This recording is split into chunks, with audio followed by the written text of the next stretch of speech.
Hello students. तो students exercise 3.3 question number 3 चल रहा है हम लोग का पार्ट 4। ये क्वेश्चन नंबर 3 का पार्ट 4 है। क्वेश्चन में कहा गया है the taxi charges in a city consist of a fix charge together with the charge for distance covered.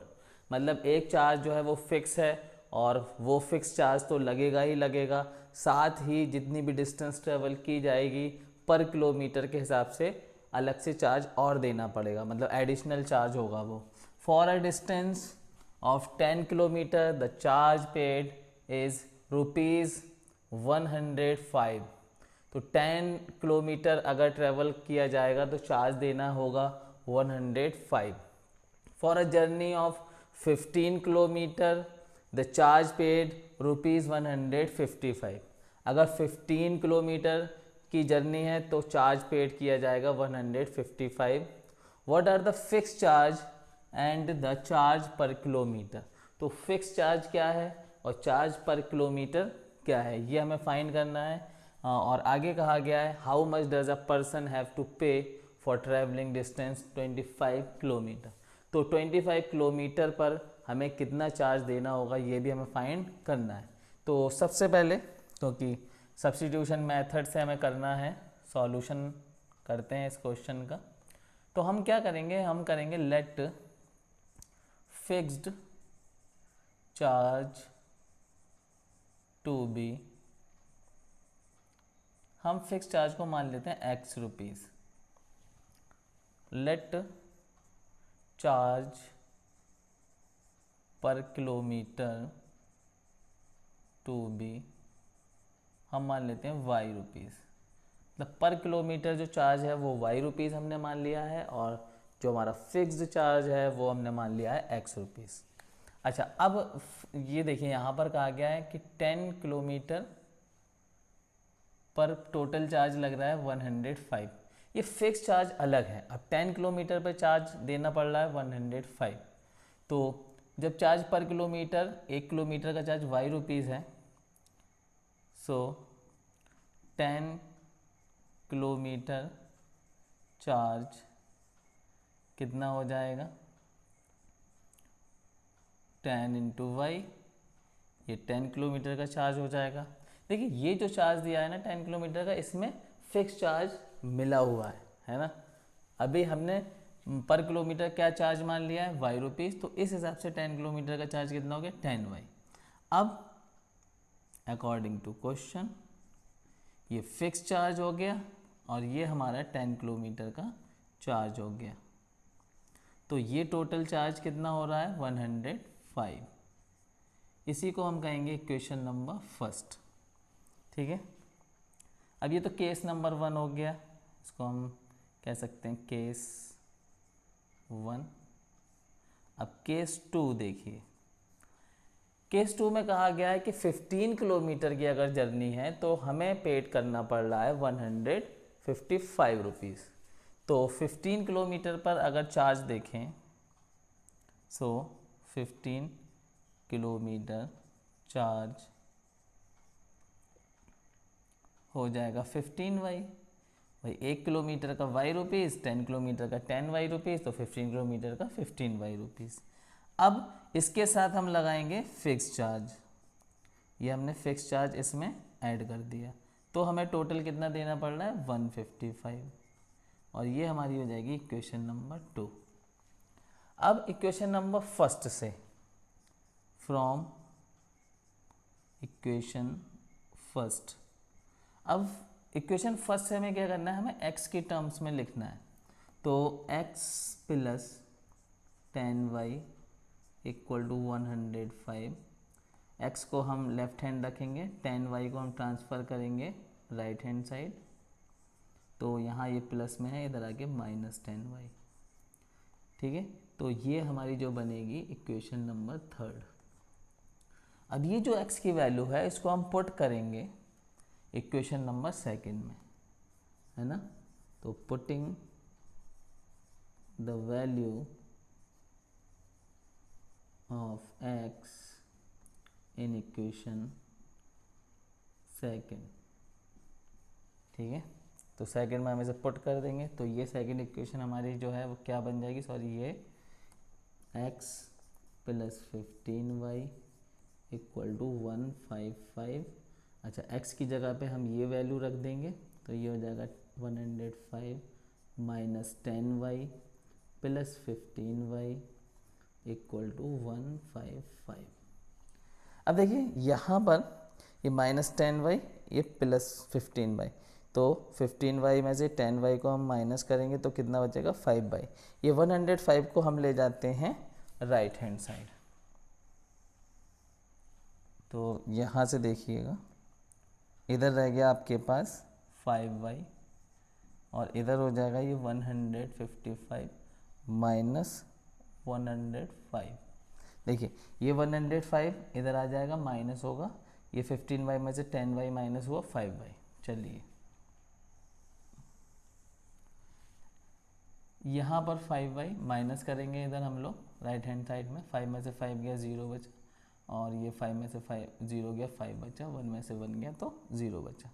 अब y इक्वल टू 5 को हम ले जाएंगे राइट हैंड साइड अपॉन 5, 5 से ये कैंसिल 10 टाइम, तो y इक्वल टू कितना आ गया 10। अब ये y क्या था, y था हमारा पर kilometre charge. Per kilometre charge हमारा आ चुका है और ये y की वैल्यू हम रख देंगे इक्वेशन नंबर 3 में। फिर से हम लिखेंगे putting the value of y in equation number 3, है ना।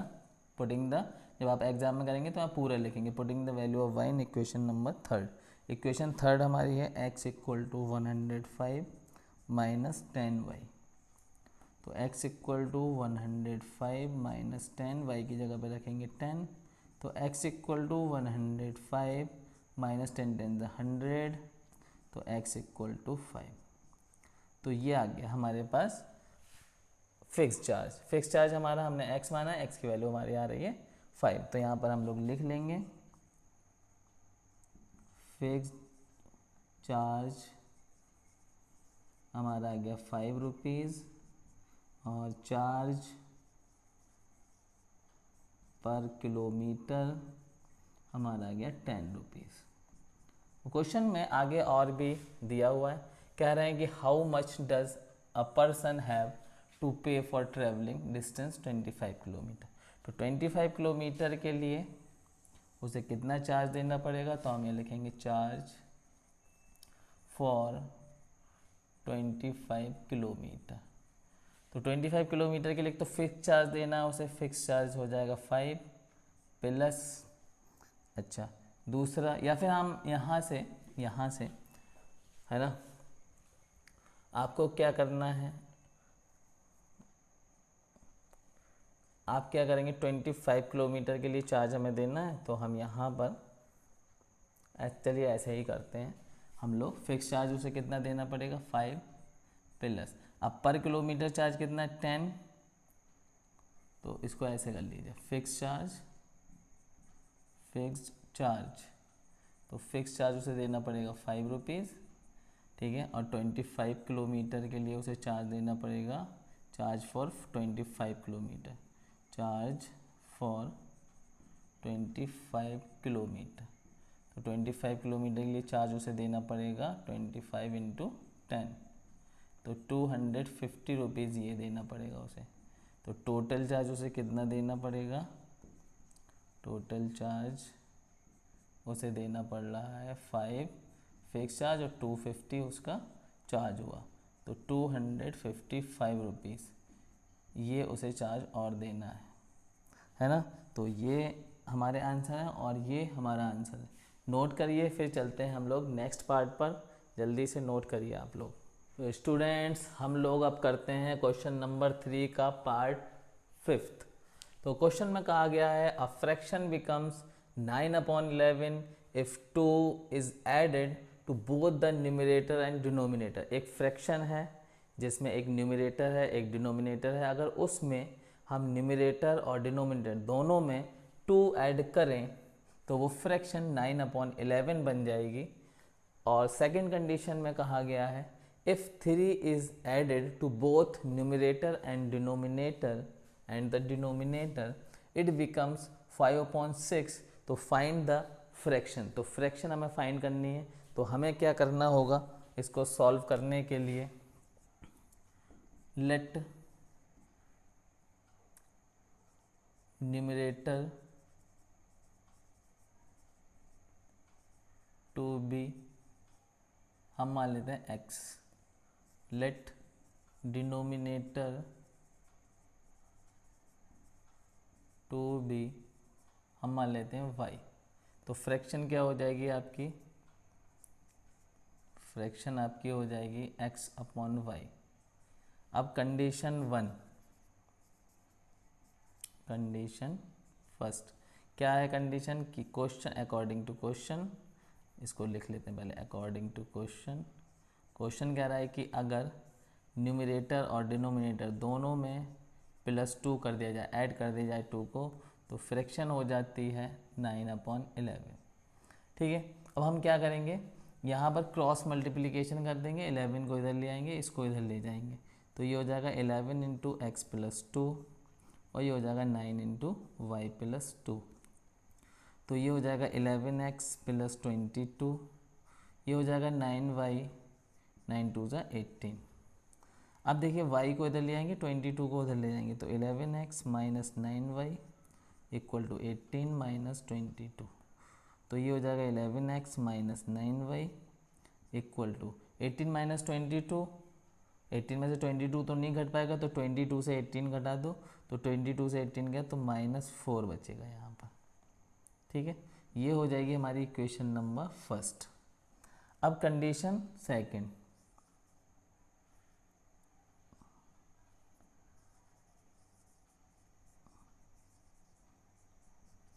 ठीक है, कंडीशन सेकंड में अकॉर्डिंग टू क्वेश्चन कह रहा है कि अगर उसी फ्रैक्शन में, जो फ्रैक्शन है हमारे पास x अपॉन वाई, हम क्या करें 3 ऐड कर दें, अगर तो 3 ऐड कर देते हैं यहाँ पर, तो ये फ्रैक्शन हो जाती है 5/6।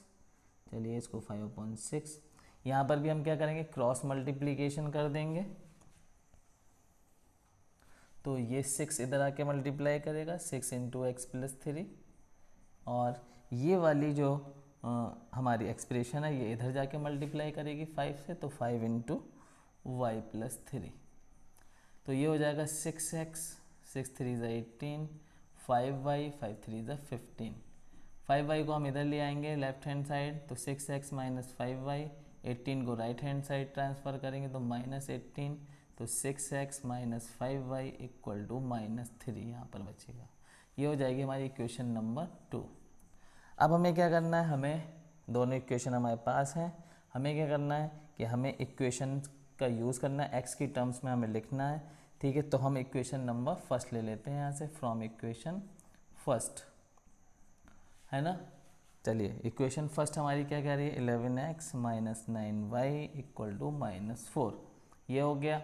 अब क्या करेंगे हम लोग, 9y को इधर ले जाते हैं, तो 11x = -4 + 9y, ठीक है, और 11 को भी हम राइट हैंड साइड ले जाएंगे, तो यहाँ 11 कर रहा है मल्टीप्लाई, राइट हैंड साइड जाने पे करेगा डिवाइड। तो ये आ गई हमारी इक्वेशन नंबर थर्ड। अब इसको हम सब्स्टिट्यूट कर देंगे, substitute in equation second, x की वैल्यू को, है ना। तो यहाँ पर 6x - 5y = -3, यहाँ पर 6x की जगह पे हम लिखेंगे -4 + 9y अपॉन में 11, ठीक है, और ये हो जाएगा -5y = -3। 6 अंदर मल्टीप्लाई करेगा, 6 4 ज़ा 24, 6 9 ज़ा 54y अपॉन में 11 -5y अपॉन में 1 लगा लेते हैं यहाँ पे -3। यहाँ एलसीएम ले लेते हैं, कितना आ जाएगा 11, 1 इधर मल्टीप्लाई करेगा और 11 इधर, तो ये सेम टू सेम रहेगा क्योंकि 1 से मल्टीप्लाई होना है इसे, 54y, और ये 11 इधर मल्टीप्लाई करेगा तो -55y = -3। अब ये 11 यहाँ डिवीजन में है, डिवाइड कर रहा है, इसको हम ले जाते हैं राइट हैंड साइड, तो उधर जाके क्या करेगा मल्टीप्लाई करेगा, तो यहाँ हो जाएगा -24। अब देखिए ये 54y -55y, तो 55 से 54 को हम घटा देंगे तो आंसर आएगा -y। अच्छा चलिए इसको इधर ले जाना है तो ये हो जाएगा -3 × 11 इधर आके, ठीक है। अच्छा 24 को भी हम इधर ही ले आएंगे y, तो ये हो जाएगा -33 11 से मल्टीप्लाई होगी और ये 24 राइट हैंड साइड आएगा तो प्लस हो जाएगा। अब -y इक्वल टू, अब देखिए 24 में से 33 को तो माइनस किया नहीं जा सकता, तो क्या करेंगे उल्टा कर देते हैं, 33 से 24 माइनस कर देते हैं और साइन फिर माइनस का आएगा। तो यहाँ पर हो जाएगा 30 में से 4 गया 9 बचा हमारे पास, 2 में से 2 गया तो फिर 0 बचा, तो -9, माइनस से minus cancel, y equal to हमारे पास क्या आ गया 9। y हमारा क्या था, y हमारा डिनोमिनेटर था। अब जब y आ गया है तो फिर x भी आ जाएगा, करण आ गया है तो अर्जुन आ जाएगा, है ना। तो चलिए y की वैल्यू को पुट कर देते हैं, putting the value of y, putting the value of y in equation third में कर दो। इक्वेशन नंबर थर्ड हमारे पास ये है, x equal to -4 + 9y upon में 11, है ना। अब यहाँ पे हमें क्या करना है, y की जगह पे हमें 9 रख देना है, तो x इक्वल टू -4 + 9 × 9 अपॉन में 11, 9 9 से कितना हो जाएगा 81, -4 + 81, ठीक है। तो x इक्वल टू 81 - 4 सॉरी 11 भी है यहाँ अपॉन में, तो 81 - 4 कितना हो जाएगा 77 अपॉन में 11, 11 7 ज़ा 77, तो x की वैल्यू कितनी आ गई 7। तो हमारा न्यूमरेटर भी आ चुका है, डिनोमिनेटर भी आ चुका है। तो न्यूमरेटर हमारा क्या आ गया, न्यूमरेटर हमारा आ गया भाई 7 और डिनोमिनेटर हमारा क्या आ गया, डिनोमिनेटर हमारा आ गया भाई 9। तो फ्रैक्शन हमारी क्या बन गई, फ्रैक्शन हमारी क्या बन गई, तो फ्रैक्शन भाई हमारी बन गई 7/9 और यही आपका आंसर है। Check the answer, write the solution. तो चलिए जल्दी से आप इसे नोट डाउन करिए। तो स्टूडेंट्स क्वेश्चन नंबर 3 का पार्ट 6 और ये लास्ट पार्ट है इस क्वेश्चन का, और बल्कि मैं ये कहूँ कि इस एक्सरसाइज का ये लास्ट क्वेश्चन भी है, ठीक है। और यहाँ पर ये एक्सरसाइज फिनिश हो जाएगी और उसके बाद नेक्स्ट वीडियो में हम लोग 3.4 शुरू करेंगे। तो चलिए क्वेश्चन पढ़ते हैं क्या है। तो क्वेश्चन में क्या कहा गया है कि 5 years hence the age of Jacob will be 3 times that of his son।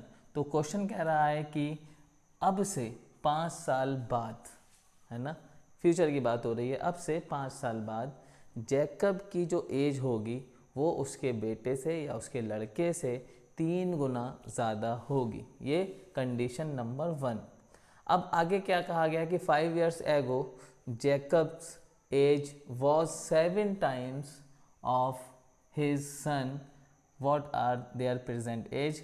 अब सेकेंड कंडीशन में पहले की एज की बात हो रही है, मतलब पास्ट की बात हो रही है, यानी मतलब 5 साल पहले जो जैकब की एज थी वो उसके बेटे से, उस टाइम पे बेटे की भी एज 5 साल पहले वाली है ना, उसके बेटे से या उसके लड़के से 7 गुना ज़्यादा थी, 7 टाइम्स ज़्यादा थी। ये 2 कंडीशन हमें गिवन है और इन 2 कंडीशन से हम बनाएंगे इक्वेशंस और फिर उसको करेंगे हम लोग सॉल्व सब्स्टिट्यूशन मेथड से। तो सबसे पहले हम लोग कहेंगे let present age of Jacob to be x year, ठीक है, और लेट करेंगे साथ में present age of Jacob's son to be y year, ठीक है। हमने प्रेजेंट एज दोनों लोगों की मान ली है, जैकब की प्रेजेंट एज हमने मानी है x ईयर और उसके बेटे की हमने प्रेजेंट एज मानी है y ईयर। तो कंडीशन नंबर 1, या हम इसको कहें कंडीशन नंबर 1 और अकॉर्डिंग टू क्वेश्चन, क्वेश्चन बात कर रहा है आफ्टर 5 ईयर की, आफ्टर 5 ईयर। तो आफ्टर 5 ईयर मतलब 5 साल बाद एज ऑफ जैकब क्या होगी, x + 5, वही 5 साल उसकी एज बढ़ जाएगी 5 साल बाद। अच्छा, एज ऑफ जैकब्स सन, तो सन की एज क्या होगी y + 5, वो भी 5 साल बड़ा हो जाएगा। सही बात है। अब क्वेश्चन कहा गया है कि ये जो जैकब की एज है, ये जो जैकब की एज है 5 साल बाद की, और ये जो उसके बेटे की एज है 5 साल बाद की, इन दोनों में ये ज़्यादा है, ये ज़्यादा बड़ी है। और कितना बड़ी है, क्वेश्चन कह रहा है ये 3 टाइम्स ज़्यादा है। क्वेश्चन क्या कह रहा है, ये 3 टाइम्स ज़्यादा है। तो ये 3 गुना ज़्यादा है, तो इसको भी 3 गुना 3 से मल्टीप्लाई कर दो, तो अब ये दोनों चीज़ें बराबर हो गई। यहाँ पे हम लोग यहाँ से इक्वेशन बनाएंगे x + 5, 3 यहाँ मल्टीप्लाई करेगा 3y + 15, y को हम लोग इधर ले आएंगे 3y को, -3y, 5 को हम ले जाएंगे राइट हैंड साइड, तो इधर आके ये हो जाएगा माइनस, तो x - 3y = यहाँ बचेगा 10, इक्वेशन नंबर फर्स्ट। ठीक है, ये हो गई बात भाई। अब कंडीशन सेकंड लगा देते हैं। कंडीशन सेकंड कंडीशन में बात हो रही है बाद की, मतलब सॉरी पहले की, पास्ट की बात हो रही है। तो बिफोर भी लिख सकते हैं आप, एगो भी लिख सकते हैं, बिफोर 5 ईयर्स कर लीजिएगा, है ना, 5 ईयर्स। तो एज ऑफ जैकब 5 साल पहले उसकी एज क्या रही होगी, अब से 5 साल कम रही होगी, तो x - 5। इसी तरीके से सिमिलरली एज ऑफ जैकब्स सन, तो सन की एज भी भाई 5 साल कम रही होगी, तो y - 5 ईयर, है ना, यहाँ भी ईयर्स, इतने साल के हैं दोनों, ये भी s लगा लीजिएगा। चलो, अब वो कह रहा है कि ये जो उसकी एज है और ये जो उसके बेटे की एज है 5 साल पहले की, तो उसकी एज 7 गुना ज़्यादा है ये वाली चीज़, तो इसको भी 7 से मल्टीप्लाई कर दो 7 से, तो ये दोनों चीज़ें हो गई बराबर। तो x - 5 7 मल्टीप्लाई करेगा 7y, 7 5 35। ठीक है,7y को हम लाएंगे लेफ्ट हैंड साइड, तो ये माइनस का हो जाएगा इधर के, 5 को हम ले जाएंगे राइट हैंड साइड, तो -35 + 5, तो x - 7y = यहाँ पर 5 - 35, ये हो जाएगा -30, ये हो जाएगी इक्वेशन नंबर 2। अब दोनों इक्वेशन हमारे पास हैं, तो इक्वेशन नंबर फर्स्ट को थर्ड में चेंज करेंगे, x की टर्म्स में लिखेंगे, यहीं पर लिख लेते हैं। ठीक है, तो यहाँ पर फ्रॉम इक्वेशन फर्स्ट, ठीक है, तो x - 3y = 10, x को हम लेफ्ट हैंड ही रहने देंगे, 3 को ले जाएंगे राइट हैंड, 10 प्लस हो जाएगा इधर जाके 3y, तो ये आ गई इक्वेशन नंबर थर्ड।